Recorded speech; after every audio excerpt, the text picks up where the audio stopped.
Success the school کے ذمہ داران کی جانب سے لڑکیوں کی معیاری تعلیم اور دینی ماحول میں تربیت کے لیے ٹولی چوکی اور پرانی حویلی برانچ میں لڑکیوں کے لیے ایکسکلوسیو اسکول کا قیام عمل میں لایا گیا ہے۔ تو جلدی کریں، صحیح وقت پر درست فیصلہ لیں اور اپنی شہزادیوں کی تعلیم کے لیے سکسیس دا اسکول کا انتخاب کریں۔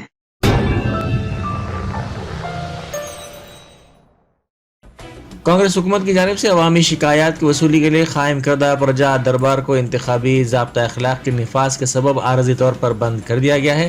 مہاتما جیوتیبا پھولے پرجا بھون میں عوامی شکایات کی وصولی کے لیے قائم کردہ پرجاوانی پروگرام کے ریاستی نوڈل آفیسر نے بتایا کہ لوک سبھا انتخابات کے انتخابی ضابطہ اخلاق کے پیش نظر پرجا بھون میں عوامی شکایات کی وصولی بند رہے گی۔ یہ خدمات دوبارہ 7 جون سے شروع ہوں گی۔